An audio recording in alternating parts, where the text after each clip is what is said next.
అందరికీ నమస్తే అండి. ఈరోజు సండే స్పెషల్గా మటన్ ములక్కాడ కర్రీ చేసుకుందాం. ఇంతకుముందు మీరు ఎప్పుడైనా ఈ కూర చేసుకున్నారా? చేసుకుంటే కనుక కామెంట్ రూపంలో తెలియచేయండి. నేను చేసే కూర మాత్రం చాలా అద్భుతంగా ఉంటుంది. చాలా అంటే చాలా టేస్టీగా ఉంటుంది. నేను ఎప్పుడో 30 సంవత్సరాల క్రితం రాజమండ్రిలో మేము గెట్ టుగెదర్ పెట్టుకున్నప్పుడు ఈ కర్రీ చేశాను. ఇప్పటికీ కూడా ఆ కర్రీ టేస్ట్ని చాలామంది మర్చిపోలేదంటే ఆ కూర ఎలా ఉంటుందో మీరే అర్థం చేసుకోండి. దీనికి కావలసినవి, దీన్ని ఎలా తయారు చేయాలో వివరంగా నేను చెప్తాను. దీనికి ఇక్కడ 300 గ్రాములు మటన్ తీసుకున్నాను. 1.5 ములక్కాడ ఫ్రెష్గా ఉన్నవి ఇట్లా తీసుకుని ఒక 2 అంగుళాల సైజులో కట్ చేసి పెట్టుకున్నాను. ఒక 3 ఉల్లిపాయలు, 2 పచ్చిమిరపకాయలు, ఒక టమాటా, కొద్దిగా కొత్తిమీర, కరివేపాకు తీసుకున్నాను. ముందుగా ఈ మటన్ని కుక్కర్లో వేసుకుని కొద్దిగా ఉప్పు, పసుపు వేసుకుని 3 విజిల్స్ వచ్చే వరకు ఉడకబెట్టుకుందాం.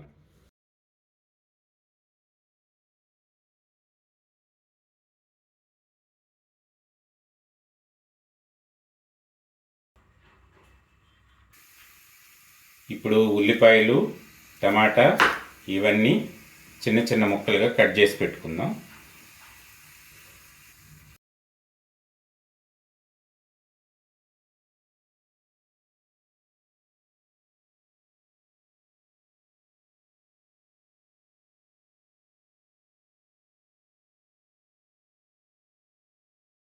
స్టవ్ వెలిగించి కడాయి పెట్టుకున్నానండి.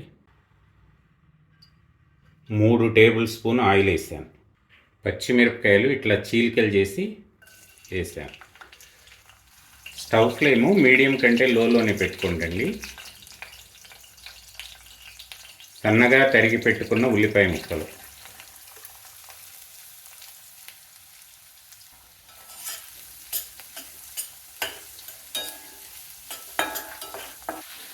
½ టీ స్పూన్ పసుపు.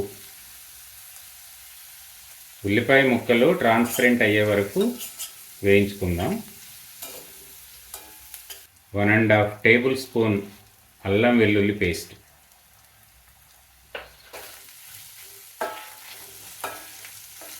అల్లం వెల్లుల్లి పేస్ట్ వేసినాకండి అడుగంటుతూ ఉంటుంది, అది అడుగంటకుండా కదుపుతూ ఉండండి. 2 రెమ్మల కరివేపాకు. మటన్లో కరివేపాకు ఫ్లేవర్ చాలా బాగుంటుందండి. టమాటా కూడా వేస్తున్నాం. ఉల్లిపాయ టమాటా ముక్కలు బాగా మగ్గే వరకు కాసేపు మూత పెట్టుకుని ఉంచుకుందామండి.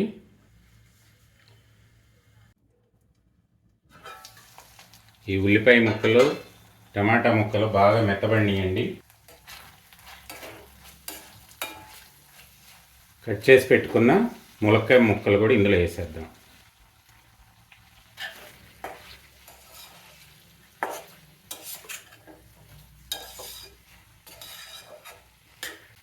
రెండు టీ స్పూన్ల ఉప్పు,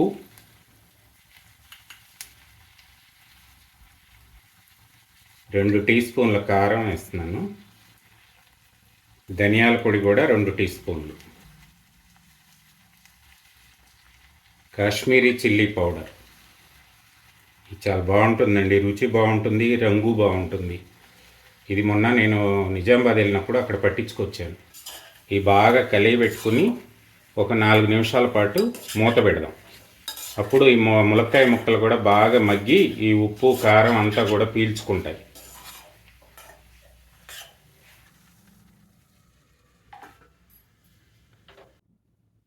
మూత తీసి చూద్దామండి. మంచిగా నూనె పైకి వచ్చింది. ములక్కాయ ముక్కలు కూడా బాగా 80% వరకు మగ్గిపోయినాయి. మటన్ కూడా బాగా ఉడికింది. దీన్ని అది కలిపి ఇంకొక 10 నిమిషాల పాటు ఉడకనిద్దాం. ఈ ఉప్పు కారం అన్నిటికీ పడతాయి, ములక్కాడకి, మటన్ ముక్కలకి, దాని ఫ్లేవర్ దీనికి, దీనిది దానికి. అబ్బో, చాలా అంటే చాలా సూపర్గా ఉంటుందండి ఈ కూర. నేను అన్నానని కాదు కానీ ఒక్కసారి ట్రై చేయండి, మీకే తెలుస్తుంది.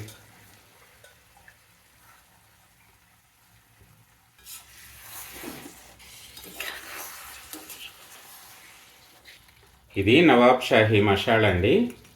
దీన్ని ఇంట్లోనే తయారు చేశాను. దీని రెసిపీ కూడా చాలా బాగుంటుంది.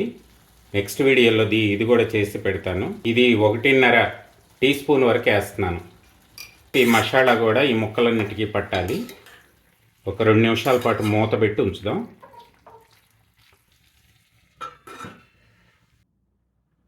మూత తీసి చూద్దామండి. మటన్ ఉడకబెట్టుకున్నాం కదా, ఈ నీళ్లు కూడా ఇందులో పోసేస్తున్నాం.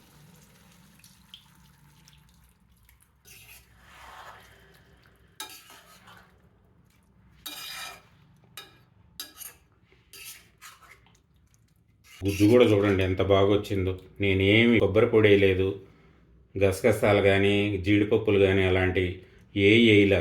కేవలం ఉప్పు కారం మసాలాతోనే ఇంత గుజ్జు వచ్చింది. దీని టేస్ట్ కూడా ఈ వీటితోనే చాలా బాగుంటుందండి. చాలా రుచిగా ఉంటుంది కూర. ఈ మటన్లో ఉడికిన ములక్కాడల్ని జురుకుంటుంటే సూపరు. ఇంకొక హాఫ్ కప్ వరకు వాటర్ యాడ్ చేసుకుందామండి. సన్నటి మంట మీద ఒక 5 నిమిషాల పాటు మూత పెట్టి ఉంచుదామండి. ఈ ఆయిల్ అంతా కూడా ఇప్పటికీ ఇట్లా పైకి వస్తుంది, చుట్టుపక్కలకి ఈ ఆయిల్ అంతా కూడా జారుతుంది. ఇదే స్టేజ్లో మీరు ఏం చేస్తారంటే ఒకసారి ఉప్పు కారాలు చూసుకోండి. నేను చూస్తున్నాను, ఇది ఎలా ఉందో చెప్తాను చూసి. సరిపోయినాయండి, చాలా బాగుంది, అసలు అద్భుతంగా ఉంది. చూసుకుని వేసుకోండి మీరు తినేదాన్ని బట్టి. నాకైతే ఇది బాగా సరిపోయింది.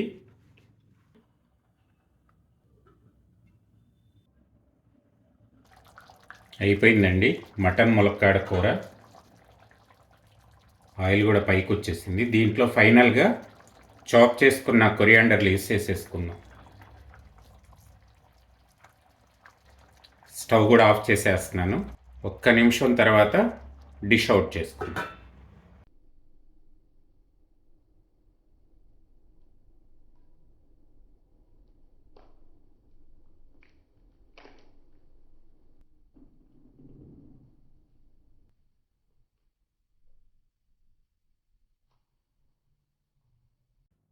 టేస్టీ మటన్ మునక్కాడ కర్రీ రెడీ అయిపోయిందండి. సండే స్పెషల్గా మీరు కూడా తయారు చేసుకోండి. చాలా అంటే చాలా బాగుంటుంది. దీని కలర్ చూస్తుంటే చాలా టెంప్టింగ్గా ఉంది. దీని టేస్ట్ కూడా అలాగే అదిరిపోతుంది. ఈ కర్రీ కనుక మీకు నచ్చినట్టయితే లైక్ చేసి షేర్ చేయగలరు. అలాగే నా ఛానల్ని ఇంతవరకు సబ్స్క్రైబ్ చేసుకున్న వాళ్ళు please subscribe my channel. Thank you అండి.